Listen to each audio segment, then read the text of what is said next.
Мен айына 170 эко жасайм. 40 жылдык тажрыйбам бар. Бир гана эркектерге гана эмес, аялдарга дагы жардам берүүдө. Кыргызстандагы тукумсуздук эркектерге караганда аялдарда көбүрөөк кездешет. Эч качан 100% кепилдик бере албайбыз. Үмүт эч качан үзүлбөйт. Эмчек же жумуртка рагы пайда болот. Жубайлардын жашы 40тан ашып кетсе, 100дөн 10% гана мүмкүнчүлүк берилет.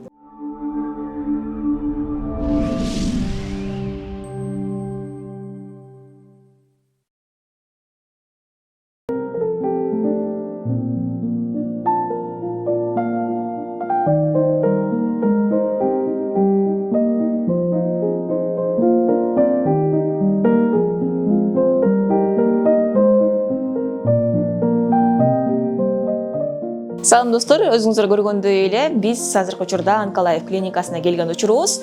Көпчүлүктүн кызыктырган суроосуна жооп алганга даярбыз. Себеби буга чейин блогер Айтурган айымдын да маеги чыккан, ал жакта көптөгөн кызыктуу суроолор дагы пайда болгон. Буюрса биз ал суроолордун баарына жооп алууга даярбыз. Келиңиздер, маекти аягына чейин көрүңүздөр.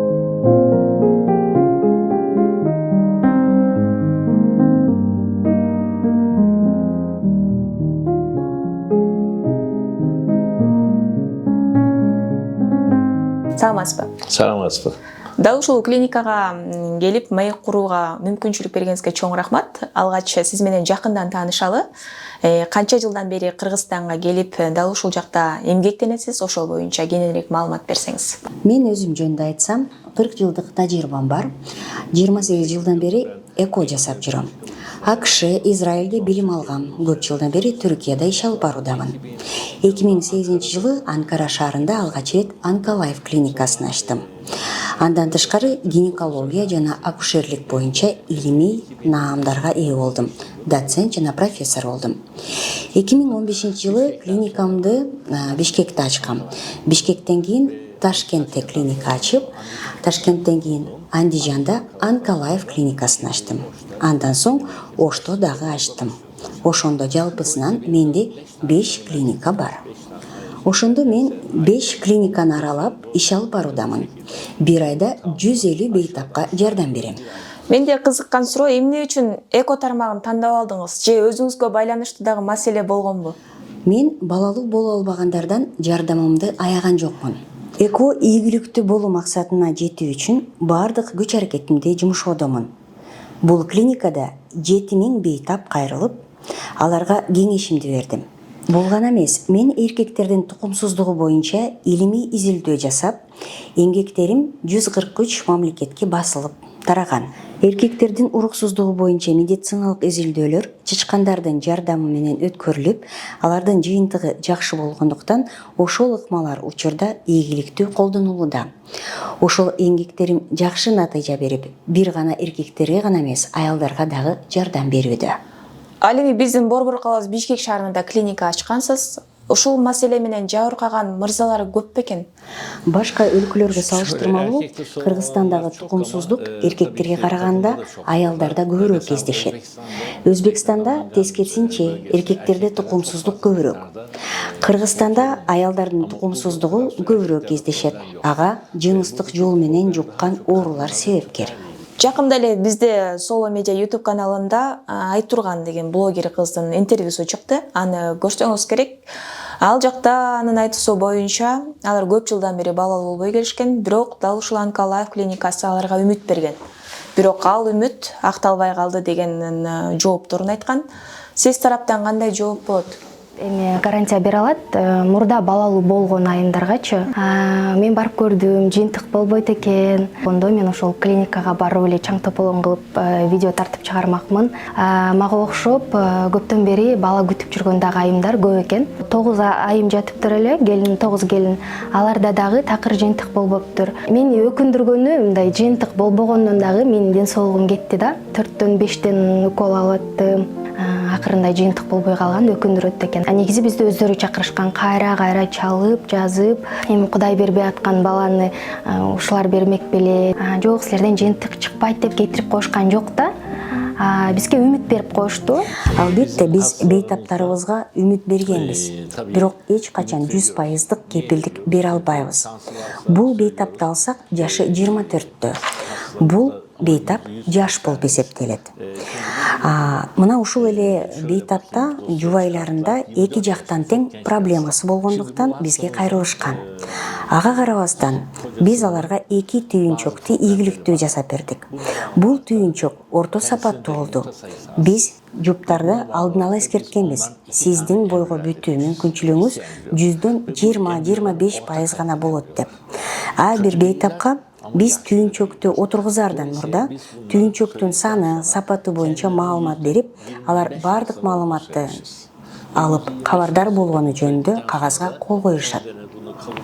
Эч убакта 100% кепилдик берип алдаган эмеспиз. Бул кардарга 20-20% мүмкүнчүлүк бергенбиз. Бирок тилекке каршы эко жыйынтык берген жок. Кайталап кетейин, мен айына 170 эко жасайм. Жана 28 жылдык тажрыйбам бар. Албетте, мен бойго бүтүрө албаган кардарлардын сезимдерин түшүнөм. Алар психоэмоционалдык жактан чоң стресске кабылышат. Эгерде бул бейтаптар башка клиникага же башка өлкөгө барса деле 20-25% үмүт алып чыкмактагы жыйынтыгы ушундай эле болушу мүмкүн эле деп айта алам. Алардын айтуусу боюнча эч кандай анализ тапшыруу болгон эмес. Келип текшерилген, шарт эле бухгалтерияга жөнөтүлгөн бул жактан. Себеп неге? Анализ тапшырбайбы? Албетте, эко жасаардан мурда биз изилдөө жана дарылоо планын алдын ала түзөбүз. Бул акча каражатты талап кылат. Эко иштерин жүргүзүү үчүн орто эсеп менен $4000 кетет. Ошондуктан ал бейтап экого даяр болуш үчүн биз кардарга атайын эсеп кысап бөлүмүнө маалымат алууга жөнөтөбүз кадарыбызды. Бейтап мен макулмун, мүмкүнчүлүгүм бар дегенде гана биз бейтапка изилдөөлөрдү жүргүзүп баштайбыз. Эко жасатуу үчүн атайын тесттер бар. Бүт керектүү тесттерди алып, изилдеген соң гана экого киришебиз. Дал ушул ыкма бардык дүйнөлүк клиникаларда дагы колдонулат. Ал изилдөөлөр жүргүзүлмөйүнчө биз экону эч убакта баштабайбыз. Мисалы үчүн, ошол блогер кыздын эмбриондору жатынга жатпай калды. Бирок эми дагы да болсо шансы барбы? Себеби дал ушул клиникадан кайрадан чакыруу келип атат деп да калды да, улам чакыруу келип атат деп. Ооба, эгерде экинчи жолу биз айтып кеткен бейтаптар эко жасатса, мүмкүнчүлүгү дагы төмөндөйт. Эгерде биринчи экодо 20-25% мүмкүнчүлүк берсек, экинчи жолу 10-15% гана мүмкүнчүлүк бере алабыз. Албетте, эгерде жуптарда урук чыгып турса, жумуртка бар болсо, үмүт эч качан үзүлбөйт. Менин практикамда бейтап башка клиникаларга 6 жолу кайрылып, 6 жолу эко жасатып боюна бүтпөй, мага келип 7-чи жолу мен эко жасаганда боюна бүтүп төрөп алды.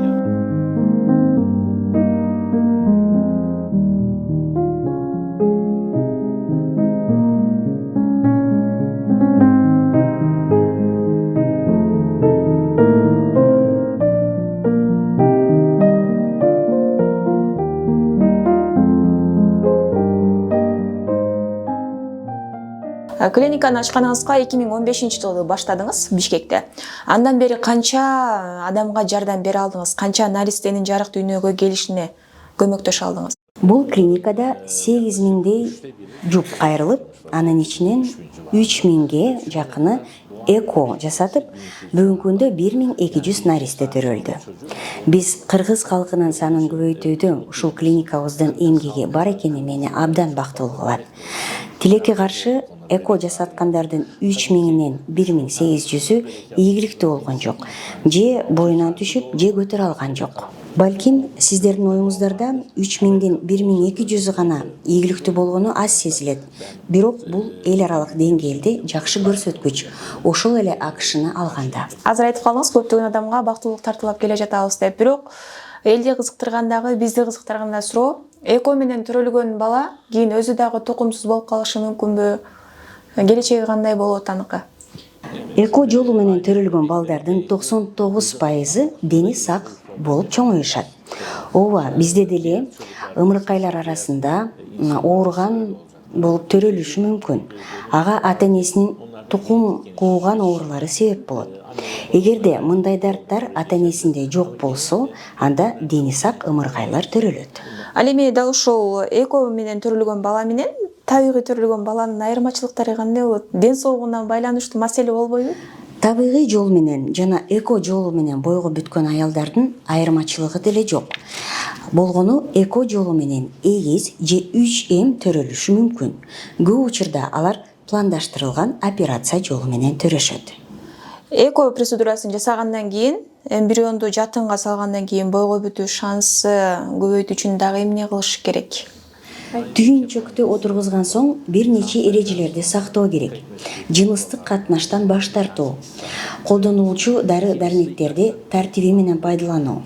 Эгерде тартип сакталбаса, аялдардын боюна бүтпөйт же түшүп калат. Баса белдеп кетчү нерсе, экодо кымбат баалуу дарылар колдонулат. Көп учурда алар менен камсыздалбаса, эконун натыйжасы төмөндөйт.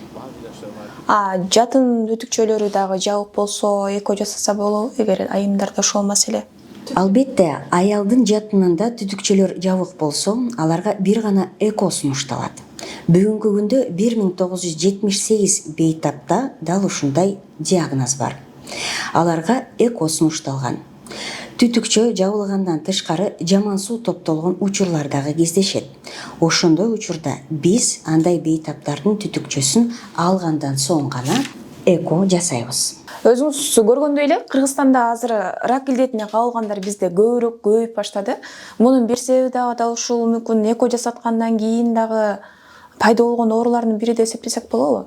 Ооба, экодо абдан көп гормон колдонулат. Бул боюнча дарыгерлер азыркыга чейин талаш тартыш болуп келүүдө дарыгерлер арасында. Эгерде аялга 12 жолу же андан көп жолу эко жасалса, эмчектин рагы пайда болот деген божомол бар. Окумуштуулар ушул убакытка чейин бир чечим чыгара элек. Ооба, эмчек же жумуртка рагы пайда болот, бирок кандай учурда? Эгерде ушул тукумунда ушундай оору бар болсо, же эко жолу 12 жолудан көп жасалса. Тукумунда онкология оорусу бар болсо, 50 жашында ошол дарттын пайда болушу жогорулайт. Эми биз эркектерге келсек, эгерде аларда дагы эркектик уруктук 0% болсо дагы эко аркылуу балалуу болууга шансы барбы алардын дагы? Эгерде эркектин уругунда кыйынчылык болсо, тукумсуздук көрсөткүчү 0 болсо, анда биз андай бейтаптарга жардам бере алабыз.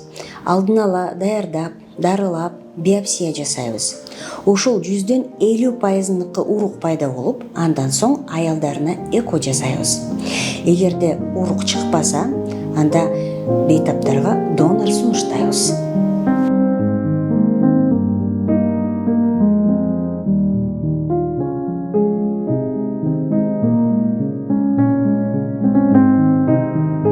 Мисалы үчүн биринчисин эко менен төрөдү, кийинкисин кесип аркылуу да төрөсө болобу, мүмкүнчүлүк болобу кийинкилерин да, же жалаң гана эко менен төрөй турган болуп калабы? Ооба, биринчи бала эко менен төрөлсө, кээ бир учурда андан соң табигый жол менен төрөп алат. Бирок бул жубайларда репродукция жактан эч кандай тоскоолдуктар болбош керек. Жуптардын биринде уругу 0 болсо, же жатын түтүкчөсү жабык болсо, эко гана жардам берет. Эко менен төрөлгөндөн кийин кадимкидей эле сүт келеби? Ошол боюнча айта кетсеңиз.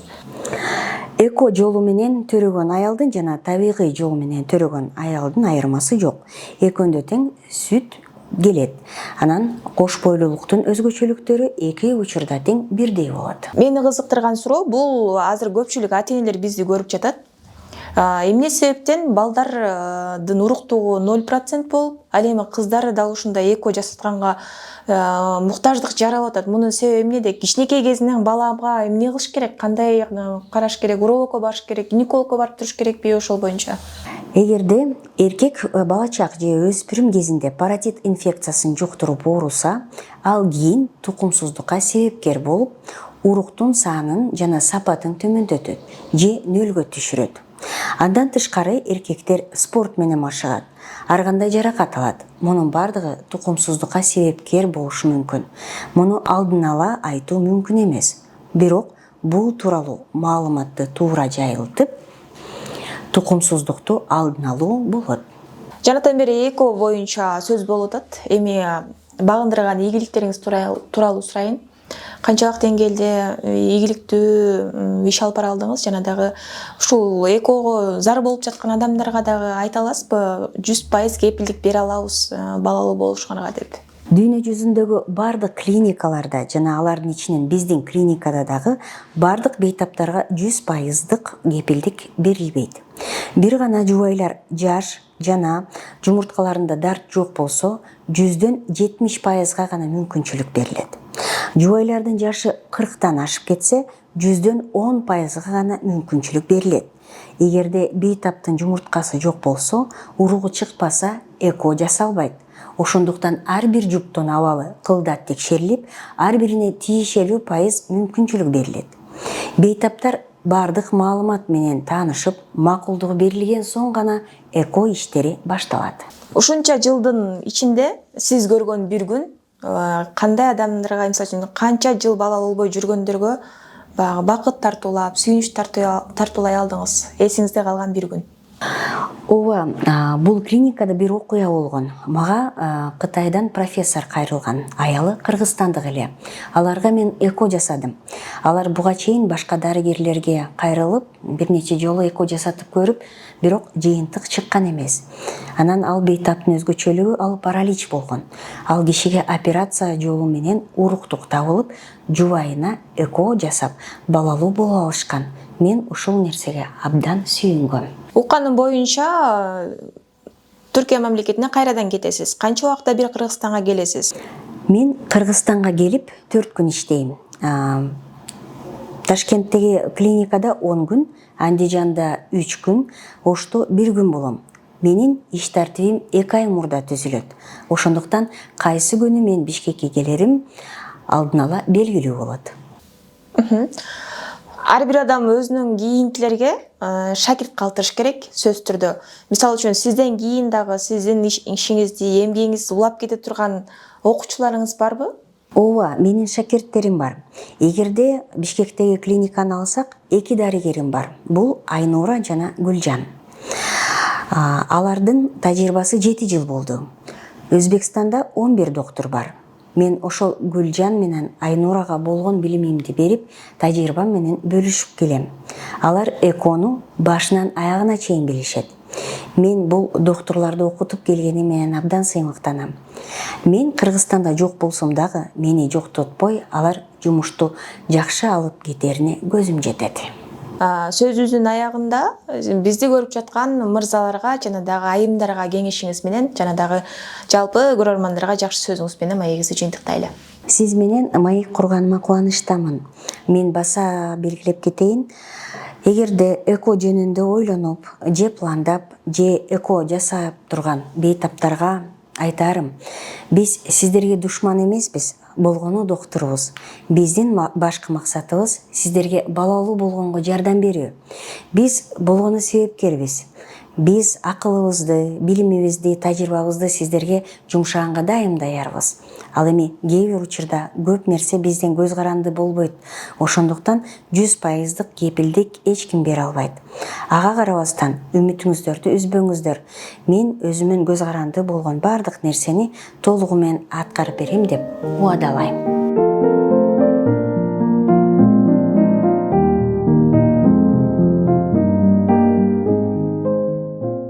Мына достор, өзүңүздөр маекти толук кандуу көрдүңүздөр деген ишеничтебиз. Эң башкысы ар бир видеого аналистердин күлкүсү жаңырып турсун. Биз Соло ТV YouTube каналы ар дайым эки тараптуу маалыматтарды берүүгө аракет жасайбыз. Кызматыңыздарды Таңнуру Молоева. Кийинки берүүдөн көрүшкөнчө сак саламатта туруңуздар.